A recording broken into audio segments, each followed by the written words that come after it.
red, and look at that! Flash instant with ban. the Tristana ban. Yeah. So I guess it's a good thing here for Kinemon. At least we won't see him jump in, you know, at the misopportune moments with Tristana. But it also goes to show that Flash Wolves do respect this pick from Buriram United Esports, right? With 3 bans left on the table, we will expect to see some combination of Galio, Camille, and Gragas being banned out.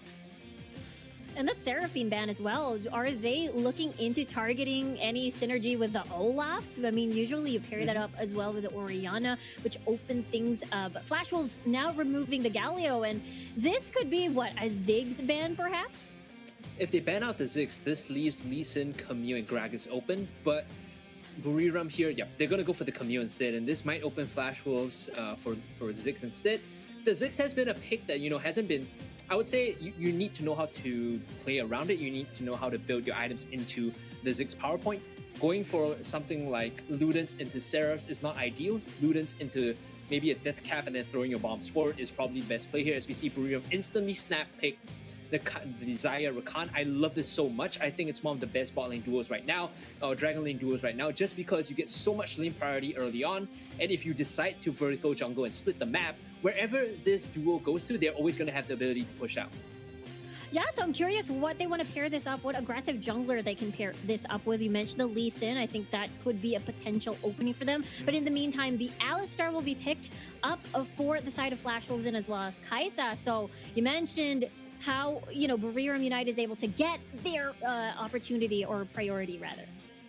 Now that we see the Ziggs, I'm almost certain that the final pick here is going to be Jarvan for Buriram United Esports, and Flash Wolves might be thinking that as well, which is why instantly the last 2 picks are snapped. They're very mobile, right? You have the dash from the Lee Sin, the Safeguard, as well as the Spirit Rush from Ari, so that negates the Cataclysm coming in for Buriram United Esports. That should be the synergy as well, but instead they go for the Vi to add further lockdown. Jarvan is escapable, Assault and Battery isn't. Yeah, they're seeing there's a lot of mobility on the board, looking at the Kaisa, looking at the Ari as well. So they most likely decided to opt for, just as you mentioned, that lockdown as well. I mean, it works similarly. You hold someone down, the bombs will just sort of funnel in. It synergizes well with the Rakan as well, with your knock-up. So it is going to be a layering of CC. Excited to see how this will go, because looking at Flash Wolves' mid and jungle, it's looking pretty solid with the Ari and the Lee Sin. I'm looking to see early game kills for sure, but we'll have to see how this pans out. The Assault and Battery is also an indicator for who Noel should hit with the Demacian Justice, as we see this early push coming 4 members from Buriram United Esports. So what they want to do is get early mid prio here as much as possible so that they can control the jungle state, control the lane assignments. But you can see the cheese being set up by Flash Wolves. Okay. Yeah, Flash Wolves at the moment will, just as you mentioned, will now go for a little bit of this standard, I suppose, but there's the knock-up as well, double knock-up for the 80 carries, but Demon's still low right now. And remember, what the Jess carrying Ignite. It's so aggressive, like they know they can go for these all-ins, and that's the you know, kind of killer instinct that what the Jess adds to this team, which I think is an upgrade overall. No hate on, you know, the jungler that he replaced, but what the Jess is a confident player in his own right, and doing this is just an indication. Right now, you can see that Shiba is actually walking to take the enemy blue buff away. And the reason they can do this is because they got early lane prio by grouping up 4 members or 3 members in mid lane and just shoving up. Buriram with a good start so far, just as you mentioned, having another buff on their hands. And now if Buriram continues to do this, it might be a little bit tricky for Cookie to go over the blue buff of Buriram. But now they might look into a potential gank because, you know, it is already level 3 for Cookie and no vision whatsoever for Buriram. He needs to pick up the Scuttle Crab first and then set up this gank. But right now, the wave is, you know, kind of pushing towards Buriram. So I don't think they can make this gank happen unless they opt to go for a dive. Cookie here is going to navigate himself over to the enemy blue buff. So again, vertical jungling is the name of the game. The difference here is that Shiba took away the Gromp, whereas Cookie might not even get the blue. Oh, there's the knock-up on towards Cookie, but he's able to safeguard away for sure. The rest of Flash Wolves' dual lanes are nearby, so Buriram decided not to commit. What they should have done there earlier in the game for Flash Wolves is put a ward down. Hold on, Solo Kill might come in. Sarah? He still has Flash. He still has Flash, so gotta be careful of any of the Flash body slam coming in. So that's the reason why Noel's just running so far away now. I love that he's just proxying the wave, denying as much EXP, because by holding the wave there, you can see in the Baron lane, the second one is going to crash, and this means that Noel is going to miss about 1.5 wave of EXP and farm. That's true. Further, furthering his level, I suppose, as Ysera already has the explosive cask for himself. But the reset will happen for Ysera, so a little bit of breathing space for Noel at least. Just a slight good news, I suppose. But right now, sorta Bruce is able to take hold of the mid lane, so this is a huge plus for Flash Wolves. He's just farming better on this Ahri. He's just hitting his CS more, to be honest. Like, Bruce is very okay laning to the Ziggs because there is no kill threat from Ziggs, whereas he does have an opportunity to all-in if he hits the charm. So, of course, he's going to be farming better. He can space away from Arshani and force the Ziggs to play defensively. Yeah, that's a little bit difficult considering the fact that even though Shiba is going to be on this Vi, he's going to be very slippery with a Spirit Rush and as well as the Flash on the board. But 28 seconds on the clock already for the Ocean Drake, and I think this is where the paths not converge, but this is where the paths fork. What do teams do? Do they want to exchange a few objectives off of the map, the opposite part of the map, or do they want to contest this one this time around? That is a good question, Riku. And what Flash Wolves are doing now is setting up vision because they know that Buriram United is probably going to contest this. They need some deep wards to avoid getting jumped by What the Jess as well as Shiba. So if you know where the Rakan is coming from, you could probably pressure him out, not allow him to jump on you. But speaking of which, Izan, a little bit tanky to sort of punish him being a little bit aggressive, but now BRU is going to try to sweep some of these wards off to deny information from Flash Wolves. Now Demon might be in a little bit of trouble here, as I can see, they're jumping on him as he's isolated. He's able to use the Killer Instinct to reposition at least, but here comes the rest of Flash Wolves. What the, whoa! That's a double man body slam. Kinemon will fall, and he's going to be the sacrifice for first blood. And now Buriram, unfortunately, just wants to run away now. Good charm. Oh, wait, it's not yet over. There's the charm. There's the Electrocute proc, and Shiva solo right now. At the moment, Noel is just going to be that meat shield for the rest of the squad. The same goes for Ysera for that knockup, but Flash Wolves pretty low, but they're able to get one kill off of that engage. To get the first blood, it goes towards Isan. Not ideal, but at least you converge some of the pressure. And Ysera with the insane play there to flash body slam into two members. We talked about this. Kinemon has this penchant for getting caught out. Right there, we see it happen. He gets picked off by that body slam into a kill. Dragon is still up. We could expect Flash Wolves again to set up for this because you can see that Cookie and Ysera, both their ultimates are coming up soon. Once they get vision, once they have control of the river, they could look for another fight. They have to, Buriram definitely has to watch out for Ysera's killer body slams, but good news, no Flash anymore as it has been used. So that threat, and as well as the punish potential for Ysera if he gets in too deep, will be available for them at least. At the moment for Kinemon, his Feather Storm is going to be up soon, but he's definitely going to need that for that extra safety. Earlier, we saw that Cookie went for the early Yomu's Ghostblade. That's not ideal. Oh, man, double ward. Okay, that actually kind of hurts them a little bit because now they don't have vision on the other side of the wall, just behind blue buff, so they won't see a flank coming if, What the Jess decides to take that path. Yeah, it might be a little bit too dangerous for Demon, I suppose, as he's positioned over here in the not warded area, basically. But here comes a fight once more. There's the quickening, or the... Wait, what did I say? Quickening? And at the Killer Instinct used by Demon at the moment is Noel still alive, using him himself as that tanky front line. But Ysera and Cookie now gone. Now Buriram wants to reset instead, as it may not be safe to take the dragon. Flash Wolves took the wrong play there. They knew that What the Jess was sitting inside that bush. They decided to walk past, and the full chain of CC coming through is just more than enough for Buriram to punish anyone walking through that choke. Unfortunate, but again, this is going to be Ocean Dragon once more up for contest. But since Rift Herald has spawned, both teams can make the decision. Are we going to trade off the Rift Herald for the Dragon, or are we going to fight for this again? It seems like Buriram United Esports with Kinemon in the Dragon lane will not be able to contest this Rift Herald. Now, this is going to be a 4v5 situation, and your 4-man, you definitely need that consistent DPS coming from Kinemon. So, just as you mentioned, Buriram will let this go. Instead, we'll get First Blood Tower and as well as their first dragon. not the most equal trades. If this was an Inferno Dragon, I say all the way, you know, take the Inferno Dragon, give them the Rift Herald, but Ocean Drake is not specifically ideal for their composition. They want to be looking to burst someone with the instant damage coming in, not take these extended fights. So all things considered, I think Flash Wolves, now that they get the Baron Tier 1 as well, are in a solid position. Yeah, opening the map a little bit more, at least for Buriram. It's a consolation prize. They'll take what they can with the dragon, and as well as opening up the bottom portion of the map. And so far, so good, at least for Buriram as well, because we're not seeing the big balloon up of one dragon fight. It is an ace, and then leading towards a balloon of gold. It is different. It's just a 1k gold lead. Very tempered aggression from both sides. Looking at the item builds right now, you can see the Demon's already got the evolved Q. So despite being, you know, equal-ish in gold to Kinemon, he's actually a lot stronger. So they need to respect the Kai'Sa now. Buriram Esports, United Esports, they can't just walk up and take these fights because Demon has the potential to really sweep them up.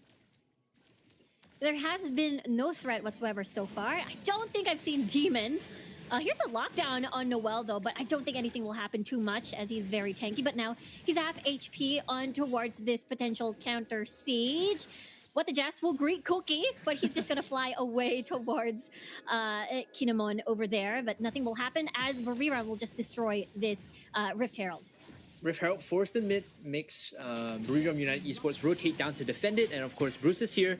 He's going to get engaged upon, but still has the Spirit Rush to get out.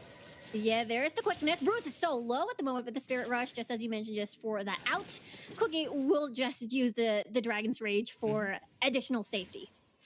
So they trade that potential mid-tier 1 for bot tier 1, or dragon tier 1 rather, with the use of the Rift Herald. Again, very good macro play coming in from Flash Wolves. They force Buriram United Esports into these lose-lose situations, and that to me is the epitome of like understanding how to play the map, right? Your opponents have to respond, but when they do, they lose something else. So Flash Wolves playing a very measured game. They're not really, you know, showing that kind of aggression that we saw other teams pull out so far in the Summer Super Cup.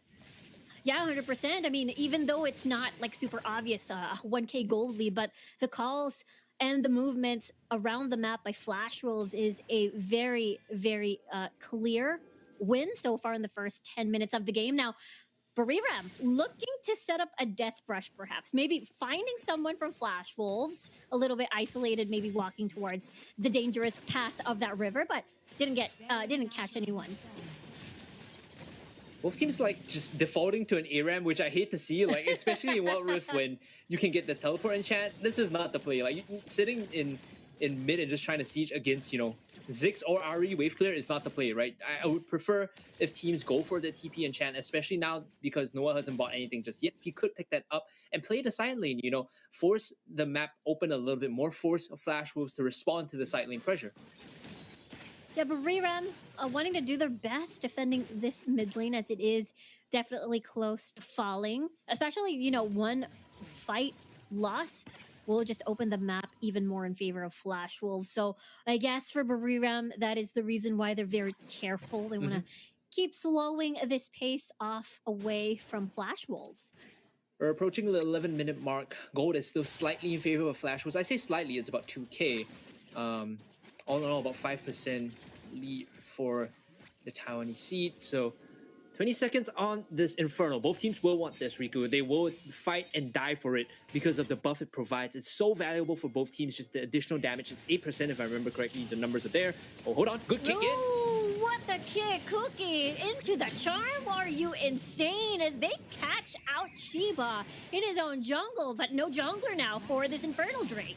That setup is just perfect. This is a free Inferno Dragon, and like I said, the Lee Sin players at this tournament are cracked. I'm not sure why they're not picking the jungler Lee Sin up, because it allows you to set up plays like these. It feels so good when you find the windows to just kick someone in, be it Shiba or Arshini. Both of them are great targets. Just kick them in, start the fight. Yeah, that alley-oop, but there's the knock-up on towards the Sarah there, but he has the body slam for that additional safety. No, look at the trigger discipline, I suppose, from Sarah. No flash or barrier being used, and that's going to be still available on the next fight. We talked about the two versions of Gragas in our meetings earlier in the week. You have the tank Gragas, you have the AP Gragas. This Grasp of the Undying tank Gragas is actually pretty insane, just because of the damage reduction coming in from his W, or his second skill if you want to put it that way. Allows him to just sit in the front line. He is a true tank at this point. Coupled together with Eason on that Alistar, it's tough to break past the anchors or the front line of Flash Wolves. That's true. That's having being the double tank and double engagers for Flash Wolves just to sort of enable Bruce and Demon to do what they need to do. Now Buriram though does want to try and get the siege on, as Demon is so low. Is able to get the heals as well on the board, but Buriram will not be able to translate anything as topside is pushing. I'm curious to see the itemization from Arshini here. I feel like it's going to be Ludens and Deathcap, which is why his bouncing bombs are hurting so much. And again, in these chokes along the Baron Pit, Arshini feels that much scarier whenever he's tossing Hextech Mind Fuse or bouncing bombs. It's tough to take that objective. That is the reason why, 100% why Flash Wolves is going to be a little bit more reserved and, trying to take out the Baron. They need to set up the pick first with Cookie on that, Dragon's Rage, try to insect someone in. There you go. Luden's Echo and Rebellion Deathcap completed, so he hurts a lot. Moving towards the Morellos as well, just to cut the healing. I think that's a great buy. Even without the passive, it's still pretty efficient. And when you do add the passive in, it just feels that much better. Engage into the mid lane. Oh, double knockup. There's the quickness coming in. They're going to be backing off a little bit, but now the tower is down. But now Demon is going to be the focus, and that's no AD carry for Flash Wolves. And now they want to just run away, but Buriram in the 5v4 situation. They're looking to siege down this mid tier 1. It'll go down very quickly with Ziggs here. I don't think Flash Wolves can defend. Whoa, that's a double man knockoff coming from Isera, but that's a dive coming in from the Jess. Now the tower still stands, but Cookie and Demon is now long gone. That's going to be a 3v5 situation. Still no deaths for Buriram United. Now they can transition over to controlling the other portions of the map. Mid tier 1's down. Guess what? There is still a Baron tier 1, and someone will have to go and siege that up. Once you open up the map even more, it feels tougher for Flash Wolves to regain control, especially when you're checking into what the Jesses engage, as well as the bombs coming in from Arshini. So far, the composition for Buriram, as long as they continue scaling up, Kinemon is going to feel good too. He doesn't necessarily need the peel from what the Jess. It frees up the Rakan to just force these fights. Exactly. It is one of the other options for heavy engage from Buriram for sure. It has worked wonders from what we've seen earlier, as Demon was instantly bursted down by, again, you mentioned Arshini on his arsenal, basically, with a lot of damage on the board for himself. Now, Flash Wolves gotta sweat a little bit now that, they haven't been able to take things just what they've done in, the previous 10 minutes. Holding on to the control here, looking to put down Vision first. You can see that Shiba is actually very far from his team. He needs to join in right now. Oh, Noel, though, is going to get sandwiched by both of the rest of Flash Wolves, but he is pretty tanky. So he's just going to spin and run away. Yeah, but still, what the Jets used the quickness there, whereas Flash Wolves, they still have all the ultimates, have most of the summoner spells, if not everything here. So that's just a free pick, it removes the engage potential for Buriram for another, 30, 45 seconds, leaving them to just check the vision out, let the side of Flash Wolves set up. That's true. They heavily rely on Shiva for the assault and battery, but what is your AoE engage? There's the flash knock-up headbutt and everything else. As, we get to see the Ari Bruce coming from the side, but there's no charm hitting. So the engage will not pass through, but look at that, Shiva. Already 1/4 HP, but looks like Flash Wolves is just going to settle for this dragon. You can see what Flash Wolves are trying to do there. They're like baiting the Baron. Hey guys, you want to check this? We could take this very quickly because we have Kaisa, and Buriram called them on their bluff. They step up, and then Flash Wolves kind of have to force the engage.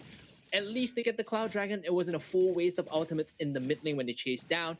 In addition to that, also, Demon is slowly picking up the farm right now. You can see he's moving towards the Last Whisper build-up, looking very strong in that regard. Max build for Demon is going to come online soon, and he's going to be the damage source for Flash Wolves in these later fights. Definitely going to be a little bit tricky, considering the fact that, Noel and what the Jess may be shredded very, very fast in these fights. Once you mentioned that Demon is able to get max item build. Buriram, though, doing their best to sort of regain control over this top side near the Baron. I think they're doing a good job sort of slowing the pace down, but doesn't change the fact that Flash Wolves has 2 dragons and a 3K gold lead. The next dragon is going to be Elder Mountain, and it actually benefits Buriram a lot more than it does Flash Wolves, just purely on the virtue of having a Garen on the lineup. Like, look at his items. It's just flat stats, right? And yes, Ysera is also building flat stats, but his job is try to disrupt the front line, whereas Noel would love to go back in and out of fights, taking his time with this one. So far, so good for Flash Wolves. They're now starting this one just to try to see and bait it out. Eason will be the one trying to zone them in while they have to wear their dancing shoes with the zigs, pokes, and the bombs. Ysera's so low right now, but Eason's going to start the fight. There's the charm. There's the solid battery towards Ashiba is going to run for the hills. He's pretty much very low at the moment. That's going to be a double kill already from Demon. And 3 members down, some more as the rest of Flash Wolves wants to restart the fight. Demon, Eason, and everybody else are pretty much low, but it doesn't matter as that's going to be an ace on the side of Flash Wolves as they're marching down the mid lane. You saw the window there for Demon. Once all the spells were out, once the assault and battery was committed, he knew he could fly in with the killer instinct to clean up the fight, and this should be game here coming in for Flash Wolves. The Oppo team ace for this insane lineup. Honestly, they pulled the trigger to end the game so quickly, I'm at a loss for words. I thought they were going to drag this one out, but Flash Wolves, they see the window and they punish. And in an instant, they were able to win that one fight, force Buriram United into a complete on full 100% commit, and cleaned up the ace. Doesn't even need the Baron, just use the Baron for bait. And Flash Wolves win their first game in Group D. A lot more tempered and disciplined than I expected from the team that was hailed by many to be one of the best contenders for the Summer Super Cup. I thought they're just going to come in and style on the opponents, mechanically outplay them, but turns out they favor this macro style a lot more, right? Bait them into vision, force the engages, take the 5-on-5s, and like we talked about, Riku, the more experienced team in these situations tend to come out on top when it comes to the 5-on-5. We saw Buriram being a bit more scattered in that final fight. Yeah, they were definitely dancing to the Flash Wolves tune as it was a constant bait towards the Baron. The Baron side was actually used so many times, either to get, a dragon, get a kill onto Shiba, or definitely bait them out into 100%, which is what we saw in the last few minutes of the game. Awesome stuff coming in from the Flash Wolves, and now with, this win, it feels like this group, again, I talk about the implications of this all the time, but Group D is starting to get a bit sweaty here. We saw Berjaya Dragons with a very dominant performance earlier. Now Flash Wolves coming up with a game of their own. This time playing solid, kind of default Wild Rift as opposed to Berjaya Dragons with their lane swap